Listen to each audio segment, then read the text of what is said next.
Hey, everybody. I'm Bill Drummond, And I'm Clio Andris. and we're two professors in the Georgia Tech School of City and Regional Planning.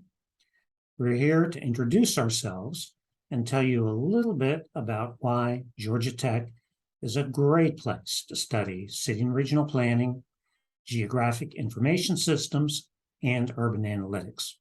So, Cleo, tell us a little bit about yourself. Hi there, I'm Clio Andris. I've been doing GIS since I was an undergrad and I love it.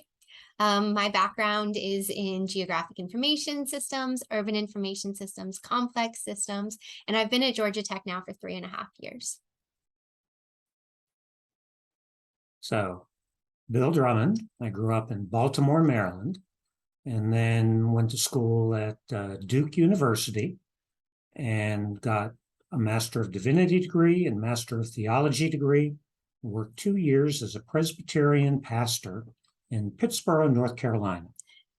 And then I discovered my true calling was city planning, got a PhD from University of North Carolina, Chapel Hill, and have been teaching ever since at Georgia Tech for more than 30 years. All right. And I'm also from DC, so Bill and I didn't grow up far apart from each other. So my research interests here at Georgia Tech are in social networks and in interactive computing, including information visualization. I also direct the Friendly Cities Lab, and we study a lot of things related to pop culture, like romantic relationships, chain restaurants, college athletes, anything that you would be interested in knowing more about. We try to look at that with big data. What about you, Bill? Well, my favorite course that I teach is climate change analytics. It's a relatively new course, but I like it because it embodies a lot of the best of what we do here at Georgia Tech. We use advanced technology and bring it to bear on the big issues of the day. For instance, climate change. And so in climate change analytics, you learn to use the best technical tools to help people across the country and across the world fight this growing problem of climate change. And that class brings a lot of students from across the campus too. Students interested in policy, interested in civil engineering. It's very full. That class is very full. It is full. We also teach programming along the way, but in a gentle way to learn programming about the easiest programming language there is, a language called R. And we teach R in many of our classes. One of the first mandatory classes for our students is taught in R, and we teach it in spatial networks and environmental GIS, and then a bunch of other classes here like climate change analytics.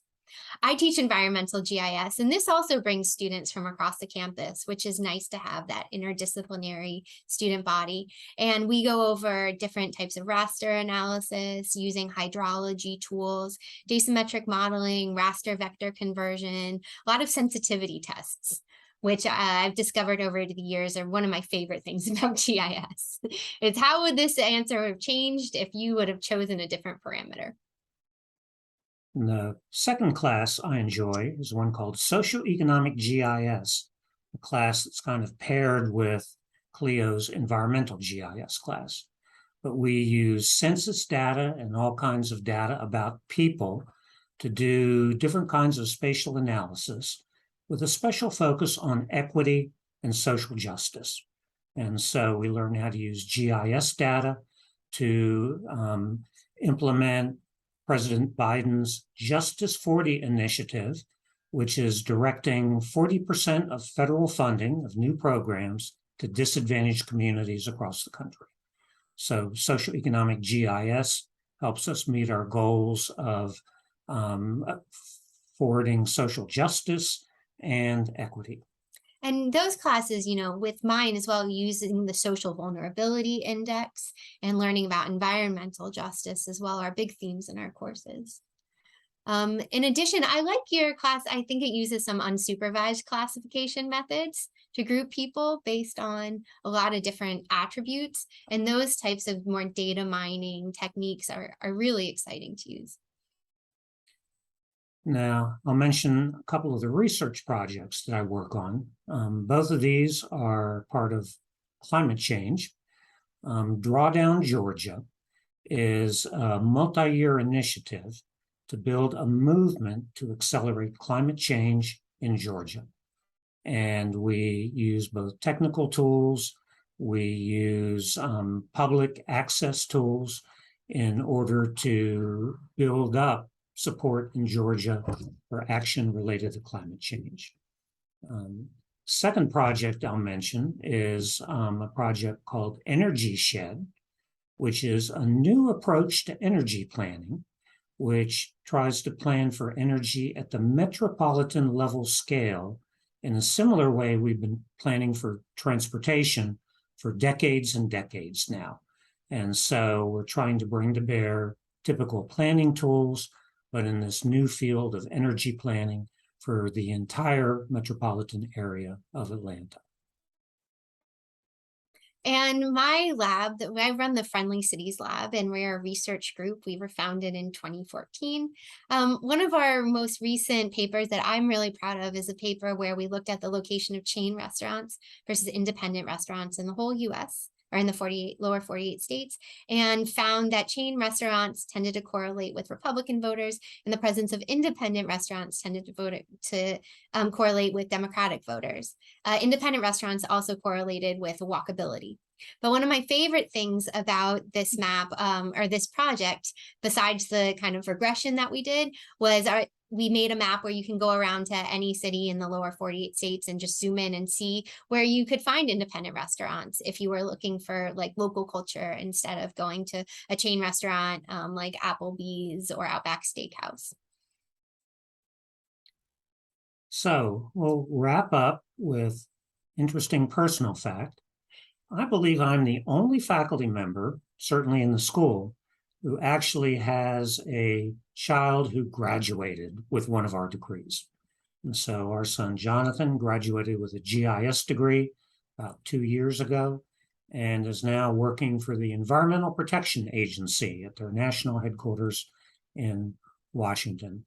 And he was very free to share his opinion about the quality of teaching and affirmed very strongly that Clio was the best teacher in the GIS program. That's very kind of Jonathan. He is an amazing student. And I think that we could probably draw some more faculty kids into this program now. They're in their 30s and 20s, most of them, but maybe we could get a couple of them back here. We'd have to ask Jonathan to give his opinion. So another interesting fact about Bill,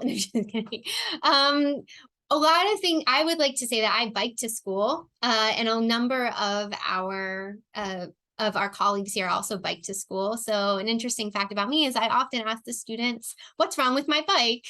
Why is it making that noise? Can you help me put the chain back on? Why aren't my brakes working? Where should I go to take this in? Does my helmet fit?